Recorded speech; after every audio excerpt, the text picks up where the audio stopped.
इस एक्सप्लेनर में स्वागत है, जहां हम सीधे उन बड़े और बुनियादी बदलावों की बात करने वाले हैं जो 2026 आते-आते एजुकेशन और हायरिंग की दुनिया को पूरी तरह पलट रहे हैं। आज सबके दिमाग में एक ही सवाल घूम रहा है कि क्या एक ट्रेडिशनल कॉलेज डिग्री अभी भी उतनी ही वैल्यूएबल है या एआई ने इस पूरे गेम के रूल्स ही बदल दिए हैं। आइए इन आंकड़ों की मदद से इस शिफ्ट को डिटेल में समझते हैं। एक टिपिकल स्टूडेंट की फ्रस्ट्रेशन आजकल कुछ ऐसी दिखती है कि 4 साल की मेहनत और लाखों की फीस लगाने के बाद एक एआई टूल वही काम सिर्फ 5 मिनट में कर देता है। सोचिए, एक वक्त था जब डिग्री का मतलब एक गारंटीड करियर पाथ होता था, और आज जब एआई वही काम मिनटों में कर रहा है तो ये डर एकदम रियल है कि कहीं वो डिग्री सिर्फ एक महंगा कागज का टुकड़ा बनकर ना रह जाए। और ये पैनिक सिर्फ हवा में नहीं है, हार्ड डेटा इसको बैक करता है। 2025-2026 के एकेडमिक ईयर का हाल देखिए। कंप्यूटर साइंस के एनरोलमेंट्स में सीधे 8.1% की भारी गिरावट आई है। ये पिछले कुछ सालों में किसी भी दूसरे मेजर के मुकाबले सबसे तेज ड्रॉप है। जो फील्ड पिछले 10 सालों से सबसे सेफ बेट मानी जाती थी, वहाँ अचानक इतना बड़ा डिक्लाइन आना सच में हैरान करने वाला है। तो आखिर अचानक से इन ट्रेडिशनल टेक डिग्रीज का चार्म क्यों खत्म हो रहा है? इस गिरती मांग के पीछे की वजह समझना बहुत जरूरी है। अगर टेक जायंट्स की तरफ देखें तो तस्वीर काफ़ी साफ हो जाती है। गूगल और एप्पल जैसी बड़ी कंपनीज ने तो डिग्री की अनिवार्यता सालों पहले ही हटा दी थी। पर अब ये डेटा बताता है कि आईबीएम अपने यूएस के 50% रोल्स बिना किसी 4 साल की डिग्री के भर रहा है। और दूसरी तरफ मेटा ने टारगेट सेट किया है कि उनका आधा कोड डायरेक्टली एआई जनरेट करेगा। जब 2026 तक एआई लगभग पूरा एंट्री लेवल कोड खुद लिखने लगेगा, तो सिर्फ बेसिक कोडिंग सिखाने वाली डिग्री की वैल्यू तो तेजी से गिरेगी ही। तो जब डिग्रीज की वैल्यू कम हो रही है, तो एम्प्लॉयर्स आखिर ढूंढ क्या रहे हैं? यहाँ पर इंडस्ट्री में एक बहुत बड़ा शिफ्ट देखने को मिल रहा है। डेक्सियन की 2026 वर्क फ्यूचर स्टडी के आंकड़े एक नई सच्चाई सामने रखते हैं। यहाँ साफ पता चलता है कि 82% एम्प्लॉयर्स अब officially skills first hiring strategies पर शिफ्ट हो चुके हैं। यानी अब इस बात से फर्क नहीं पड़ता कि कैंडिडेट ने किस कॉलेज से पढ़ाई की है। असली फोकस इस बात पर है कि उनके अंदर प्रैक्टिकल स्किल्स, पोटेंशियल और प्रॉब्लम सॉल्व करने की असली काबिलियत कितनी है। भारत जैसे ग्लोबल टेक हब्स में तो ये नया ट्रेंड काफ़ी ल्यूक्रेटिव साबित हो रहा है। जिनके पास प्रूवन एआई स्किल्स हैं, उन्हें मार्केट में 60% तक का ज़बरदस्त सैलरी प्रीमियम मिल रहा है। वहीं दूसरी तरफ साइबर सिक्योरिटी जैसे स्पेशलाइज्ड रोल्स के लिए क्वालिफाइड लोग मिल ही नहीं रहे हैं, जिसकी वजह से हायरिंग में 1 से 6 महीने तक का लंबा डिले हो रहा है। ये एक बहुत बड़ा मिसमैच है। तो आखिर वो कौन सी स्किल्स हैं जो इतनी डिमांड में हैं? अकेले भारत में अनुमान लगाया गया है कि करीब 1 मिलियन एआई जॉब्स ओपन होने वाली हैं। इन जॉब्स को भरने के लिए कंपनीज को ऐसे प्रोफेशनल्स चाहिए जिन्होंने कुछ स्पेसिफिक डिप्लॉयबल स्किल्स मास्टर की हों, जैसे कि प्रॉम्प्ट इंजीनियरिंग, पाइथन, एमएलऑप्स या क्लाउड एआई प्लेटफॉर्म्स। ये सिर्फ थ्योरेटिकल कॉन्सेप्ट्स नहीं हैं, बल्कि on the ground practical skills हैं जिन्हें आज इंडस्ट्री स्ट्रांगली डिमांड कर रही है। इन सब नए ट्रेंड्स और मार्केट शिफ्ट्स ने इंडस्ट्री के सबसे बड़े दिमागों के बीच एक नई और दिलचस्प बहस छेड़ दी है कि क्या ट्रेडिशनल कोडिंग का वक्त अब खत्म हो चुका है। एनवीडिया के सीईओ जेनसन हुआंग का एक बड़ा ही फेमस बयान है जो इस बहस को एक नया मोड़ देता है। उनका मानना है कि ट्रेडिशनल सिंटैक्स बेस्ड कोडिंग पूरी तरह से ऑब्सोलीट हो जाएगी। उनके हिसाब से अब नेचुरल लैंग्वेज प्रॉम्प्टिंग और डोमेन एक्सपर्टीज ही सब कुछ है।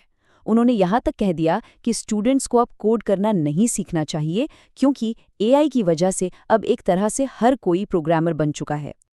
लेकिन इसके ठीक उलट एआई पायनियर जेफरी हिंटन एक बिल्कुल अलग पर्सपेक्टिव देते हैं। वो मानते हैं कि हाँ, रूटीन कोडिंग शायद गायब हो जाए, लेकिन एक कंप्यूटर साइंस डिग्री अभी भी बेहद वैल्यूएबल है। उनके मुताबिक कंप्यूटर साइंस के पीछे का डीप मैथमेटिकल फाउंडेशन और लॉजिक आज पहले से कई ज़्यादा ज़रूरी है। सिर्फ एक बेसिक मिड लेवल प्रोग्रामर बने रहने से अब किसी का करियर लंबा नहीं चलने वाला। असल में इस नई दुनिया में फोकस पूरी तरह से बदल रहा है। माइक्रोसॉफ्ट के सत्य नडेला जैसे लीडर्स भी इस बात से सहमत हैं कि कोड सिंटैक्स से ज़्यादा अब कंप्यूटेशनल थिंकिंग की जीत हो रही है। एआई बेशक एक कमाल का एग्जीक्यूटर है जो सिंटैक्स लिख सकता है, पर सिस्टम्स के आर्किटेक्चर, उनकी सेफ्टी और लॉजिक को डिफाइन करने के लिए इंसानों को ही आर्किटेक्ट की भूमिका निभानी पड़ेगी। ये जो पूरी फिलोसॉफिकल बहस चल रही है, इसने आज के जॉब मार्केट को 2 अलग अलग रास्तों में बांट दिया है। एक तरफ है बेसिक फ्लुएंसी और दूसरी तरफ है डीप एक्सपर्टीज। बॉस्टन यूनिवर्सिटी ने इस मार्केट गैप को बड़ा अच्छे से एनालाइज किया है। एक तरफ मार्केट में फ्री एआई सर्टिफिकेट्स हैं जो लोगों को एआई अवेयर बनाते हैं। इसका मतलब है कि वर्कर्स टूल्स को यूज करना और बेसिक प्रॉम्प्टिंग जानते हों। दूसरी तरफ है रिगरस एआई मास्टर्स डिग्रीज, जो ऐसे एआई केपेबल प्रोफेशनल्स तैयार करती हैं जो एक्चुअली इन मॉडल्स को आर्किटेक्ट करने, इवैल्यूएट करने और आगे बढ़ाने की ताकत रखते हैं। यहाँ समझने वाली सबसे अहम बात यह है कि ये दोनों क्रेडेंशियल्स आपस में बिल्कुल लड़ाई नहीं कर रहे हैं। ये कंपटीशन में नहीं बल्कि सीक्वेंशियल हैं। एक तरफ broad accessibility initiatives basic fluency को डेमोक्रेटाइज करते हैं, जबकि यही बेसिक फ्लुएंसी आगे चलकर डीप ग्रेजुएट लेवल की एक्सपर्टीज हासिल करने के लिए एक मजबूत फाउंडेशन का काम करती है। इसी दौरान एक और बहुत ही रोचक ट्रेंड निकल कर आया है। सॉफ्टवेयर ऑटोमेशन के इस डर के बीच स्टूडेंट्स ऐसी फील्ड्स ढूंढ रहे हैं जो सेफ हो, जिसकी वजह से फिजिकल इंजीनियरिंग एनरोलमेंट्स में एक जबरदस्त उछाल देखा जा रहा है। इलेक्ट्रिकल इंजीनियरिंग में 13.8% और मैकेनिकल इंजीनियरिंग में 11.4% का जंप आया है। एआई हार्डवेयर और मैसिव डेटा सेंटर्स की दुनिया में इन फील्ड्स को एआई रिप्लेसमेंट से काफी हद तक महफूज माना जा रहा है। तो इन सब कन्फ्लिक्टिंग मार्केट सिग्नल्स और उथल-पुथल के बीच एक मॉडर्न प्रोफेशनल खुद का करियर कैसे सिक्योर करे?